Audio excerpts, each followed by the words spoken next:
Hello guys, welcome back to my YouTube channel and this is Chandru. இந்த வீடியோவில் benzene rearrangement reaction பற்றி பார்க்க போகிறோம். வாங்க பார்க்கலாம். Acid catalyst rearrangement of hydroxybenzene to 4,4 diamino biphenyl is known as benzene rearrangement. அதாவது இந்த 4,4 diamino biphenyl இருக்கு இல்லையா, அந்த பாருங்க, இதுதான் 4,4 1 2 3 4 1 2 3 4. This is 4,4 diamino biphenyl. This is known as benzene. ஓகேவா? அதாவது ஆசிட் கேட்டலிஸ்ட் ரீஅரேஞ்ச்மெண்ட். அதாவது நம்ம இதை எடுத்துக்கிறோம், இதை எடுத்துட்டு ஆசிட் கேட்டலிஸ்ட் ரீஅரேஞ்ச்மெண்ட். ஆசிட் கேட்டலிஸ்ட்னா என்ன? முதல்ல ஆசிட்னா என்ன? Which substance it gives H+ ion. ஒரு சப்ஸ்டன்ஸ் வந்து இப்போது ஃபார் எக்ஸாம்பிள் கேங்கிற ஒரு சப்ஸ்டன்ஸ் வந்து H+ அயானை கொடுத்துச்சு அப்படின்னா it is known as acid. ஓகேவா? நம்ம எந்த ஆசிட் வேணாலும் எடுத்துக்கலாம். இங்கே நம்ம HCl எடுத்துருக்கோம். ஆசிட் கேட்டலிஸ்ட் பண்ணோம் அப்படின்னா நமக்கு என்ன ஆகும்? ஹைட்ரஜன் ஆட் ஆகும். ஹைட்ரஜன் எங்கே ஆட் ஆகும்? ஒரே ஒரு பாசிபிலிட்டி தான், ஒன்று இந்த 2 நைட்ரஜன் ஆட்டத்தில் ஆட் ஆகும். ஸோ அப்படி ஆசிட் கேட்டலிஸ்ட் பண்ணோம் அப்படின்னா நமக்கு இந்த NH2 இருக்கு இல்லையா, இப்போ இங்கே வந்து ஒரு ஹைட்ரஜன் ஆட் ஆனால் என்னவா மாறிடும்? It becomes NH2. இந்த NH2 ஃபார்ம் ஆகி இந்த NH2 வந்து ரீஅரேஞ்ச்மெண்ட் ஆகும். இது எப்படி ரீஅரேஞ்ச்மெண்ட் ஆகும் அப்படிங்கிறத நம்ம பின்னாடி மெக்கானிசத்தில் பார்க்கலாம். இப்படி ரீஅரேஞ்ச்மெண்ட் ஆகி, அதாவது என்ன பொசிஷன் அப்படின்னா 4th பொசிஷன், பேரா பொசிஷனுக்கு 2 NH2மே ரீஅரேஞ்ச் ஆகி நடுவில் ஒரு பாண்ட் ஃபார்ம் ஆகும். ரெண்டு பென்சினுக்கு நடுவில் பைஃபினைல் பாண்ட் ஃபார்ம் ஆகும். அப்படி ஃபார்ம் ஆச்சு அப்படின்னா this is known as benzene reaction.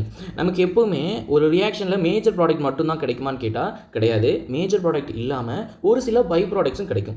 அது என்னென்ன பை ப்ராடக்ட்ஸ் அப்படின்னா, நமக்கு மேஜர் ப்ராடக்ட் என்ன? Benzene is the major product. And 3 types of by products are நமக்கு கிடைக்கும். இதில் ஒன்று வந்து செமிடின்ஸ். அதாவது இந்த இதை வந்து என்ன சொல்கிறோம்? பென்சிடின் சொல்கிறோம். ஒரு NH2 மட்டும் ரீஅரேஞ்ச்மெண்ட் இன்னொரு NH வந்து அப்படியே இருந்தது அப்படின்னா it is known as semidines. And biphenyl aniline, அதாவது 2 பென்சினுக்கு நடுவில் பாண்ட் ஃபார்ம் ஆகும், NH2வும் ரீஅரேஞ்ச்மெண்ட் ஆகும். ஆனால் பேரா பொசிஷனில் ஆகாமல் இந்த மாதிரி ஆர்த்தோ பொசிஷனில் ஆகிருக்கும். அதுக்கு பேர் தான் பைஃபினைலின் அப்படின்னு சொல்லுவாங்க. இப்போது இந்த பேரா பொசிஷன் மாதிரி இங்கேயும் பேரால வந்துருந்துச்சுன்னா அது செமிடின் ஆகிருக்கும். ஆனால் இங்கே பாருங்கள், இங்கே வந்து பேரா பொசிஷனில் வராமல் ஆர்த்தோ பொசிஷனில் வந்திருக்கு. இதுக்கு என்ன ரீசனாக இருக்குது? என்ன ரீசன் இருக்கலாம் அப்படின்னா, இந்த பேரா பொசிஷனில் ஏதாவது எஃபெக்ட் ஆஃப் சப்ஸ்டியூவன்ட் அப்படின்னு சொல்லுவாங்க, ஏதாவது ஒரு சப்ஸ்டியூவன்ட் வந்து இங்கே ப்ரெசென்ட் ஆகிருக்கும். ஸோ இதனால் வந்து பேரா பொசிஷனுக்கு ரீஅரேஞ்ச்மெண்ட் ஆக முடியாமல் இருந்திருக்கும். இதுதான் அதுக்கு ரீசனாக இருக்கும். அண்ட் தென் வந்து ஆர்த்தோ செமிடினா ஆர்த்தோ பொசிஷனில் NH2 ஃபார்ம் ஆகிருக்கும். அண்ட் வந்து செமிடினா என்ன? நமக்கு ஒரு NH2 மட்டும் தான் ரீஅரேஞ்ச் ஆகிருக்கும், ஒரு NH2 ரீஅரேஞ்ச் ஆகிருக்காது. So these 3 are by products of benzene rearrangement reaction. இப்போது மெக்கானிசம் பார்க்கலாம் வாங்க. மெக்கானிசம் சிம்பிள் தான். ஓகேவா? நம்ம என்ன எடுத்துருக்கோங்க? இந்த ஹைட்ரோசோபென்சின் இருக்கு இல்லையா, இந்த ஹைட்ரோசோபென்சினை எடுத்து முதல்ல நம்ம என்ன பண்ணுறோம் அப்படின்னா ஆசிட் கேட்டலிஸ்ட் பண்ணுறோம். ஆசிட் கேட்டலிஸ்ட்னா என்ன? ஒரு ஆசிட் என்ன பண்ணும்? H+ டொனேட் பண்ணும்.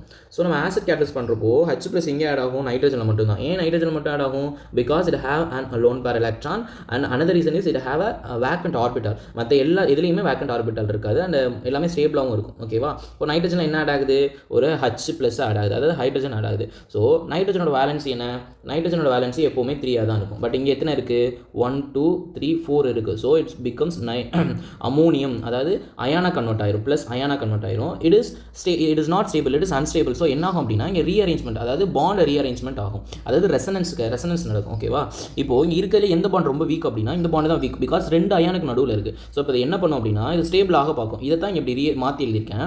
ஸோ இந்த பாண்ட் என்ன ஆகும் அப்படின்னா இங்கே இந்த பாண்ட் வந்து டிசோசியேட் ஆக ஆரம்பிச்சிடும். ஏன்னா it is most week bond, 2 அயானுக்கு நடுவில் இருக்கனால இது ரொம்ப வீக்காக இருக்கும். ஸோ இது பிரேக் டவுன் ஆகி இங்கே இருக்க எலக்ட்ரான் இங்கே ஷிஃப்ட் ஆகும். ஸோ இங்கே இருக்கிற எலக்ட்ரான் இங்கே ஷிஃப்ட் ஆகிறனால இங்கே இருக்க கார்பனோட வேலன்சி 5னு மாறும். ஸோ அதை காம்பன்சேட் பண்ணுறதுக்காக இங்கே இருக்க பாண்ட் இங்கே ஷிஃப்ட் ஆகும். தென் வந்து இந்த பாண்ட் வந்து என்ன ஆகும்னா இங்கே வந்து சார்ஜ் கிரியேட் பண்ணும். அதே மாதிரி இங்கே பாசிட்டிவ் சார்ஜ் கிரியேட் பண்ணி இது ரெண்டுக்கும் நடுவில் ஒரு நியூ பாண்ட் ஃபார்ம் ஆகும். அதான் பைஃபினைல் பாண்ட் அப்படின்னு சொல்லுவாங்க. ஸோ இங்கே பாண்ட் ஃபார்ம் ஆகிறனால இந்த பாண்ட் என்ன ஆகும்னா இங்கே ஷிஃப்ட் ஆகும். ஸோ இங்கே இருக்க கார்பனோட வேலன்சி 5னு மாறிடும். அதை காம்பன்சேட் பண்ணுறதுக்காக இங்கே இருக்க பாண்ட் இங்கே போயிடும்.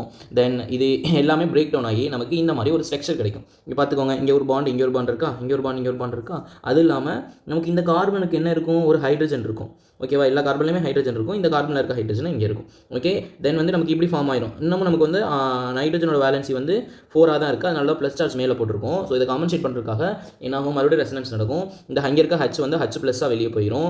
H+ வெளியே போச்சுன்னா இங்கே இருக்க பாண்ட் இங்கே ஃபார்ம் ஆகும், இங்கே இருக்க பாண்ட் இங்கே ஷிஃப்ட் ஆகும். அண்ட் தென் வந்து இந்த டபுள் பாண்ட் வந்து இங்கே மேலே போய் மைனஸ் கிரியேட் பண்ணி இது ரெண்டும் காம்பன்சேட் ஆயிரும்.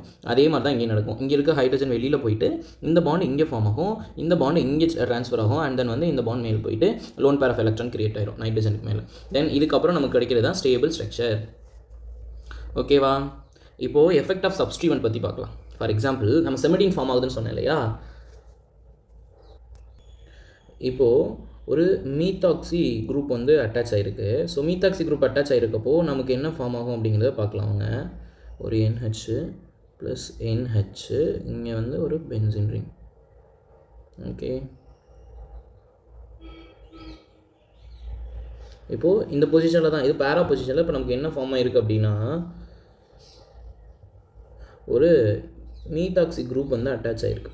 ஸோ இப்போ நம்ம என்ன பண்ண போகிறோம்? ஆசிட் கேட்டலிஸ்ட் பண்ண போகிறோம். ஆசிட் கேட்டலிஸ்ட் பண்ணுறப்போ நமக்கு என்ன கிடைக்கும்?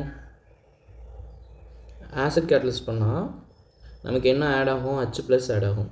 ஸோ CH3O பென்சின் ரிங் வரும். அண்ட் தென் வந்து இங்கே வந்து N+H ஒரு H ஆட் ஆயிரும், ப்ளஸ் N+H ஒரு H ஆட் ஆயிரும். தென் இங்கே ஒரு பென்சின் ரிங் ஃபார்ம் ஆகும். ஓகேவா? தென் இது எப்படி ரீஅரேஞ்ச்மெண்ட் ஆகும் அப்படின்னா,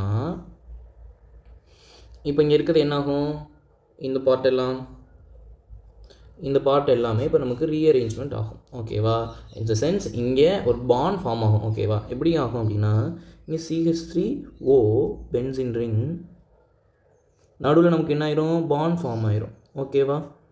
அண்ட் தென் வந்து இந்த NH2 எந்த ஒரு இன்டர்ஃபியருமே இல்லை, ஏன்னா இங்கே எந்த சப்ஸ்டியூண்ட்டுமே கிடையாது. அதனால் இங்கே செமிடீன் ஃபார்ம் ஆயிரும். பட் இங்கே செகண்ட் இந்த ஃபஸ்ட் NH2 இங்கே ஃபார்ம் ஆயிடுச்சு. இந்த செகண்ட் NH2 என்ன ஆகும்னா இங்கே ஃபார்ம் ஆகணும். பட் இங்கே ஒரு சப்ஸ்டியூண்ட் இருக்குது. So there is no possible. அப்போ இது என்ன பண்ணும் அப்படின்னா ஆர்த்த பொசிஷனில் ஃபார்ம் ஆகிக்கும். ஸோ இந்த இதுக்கு பேர் தான் நம்ம டைஃபினைலைன் அப்படின்னு சொல்கிறோம். ஓகேவா? நமக்கு டைஃபினைல் பாண்ட் ஃபார்ம் ஆயிடுச்சு. அனலினுமே என்னாச்சு? NH2மே ரீஅரேஞ்ச் ஆயிடுச்சு. பட் நமக்கு பென்சிடின் கிடைக்கல. அதுக்கு பதிலாக ஒரு புதுசாக ஒரு ப்ராடக்ட் கிடச்சிருக்கு. ஓகேவா? இப்போ நான் உங்களுக்கு ஒரு ஹோம்ஒர்க் தரேன்.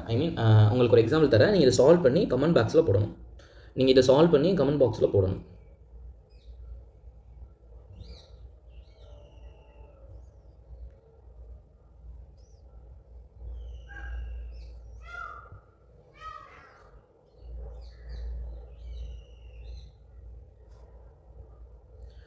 இது வந்து ஹைட்ரோசோபென்சின் 4 கார்பாக்சிலிக் ஆசிடு. இதை வந்து நம்ம வந்து ஆசிட் கேட்டலிஸ்ட் பண்ணோம் அப்படின்னா, அதாவது பென்சிடின் ரீஅரேஞ்ச்மெண்ட் ஆச்சு அப்படின்னா நமக்கு என்ன ப்ராடக்ட் கிடைக்கும் அப்படிங்கிறதோட நேமை கமெண்ட் பண்ணுங்கள். And thank you guys, thank you for வாட்சிங்.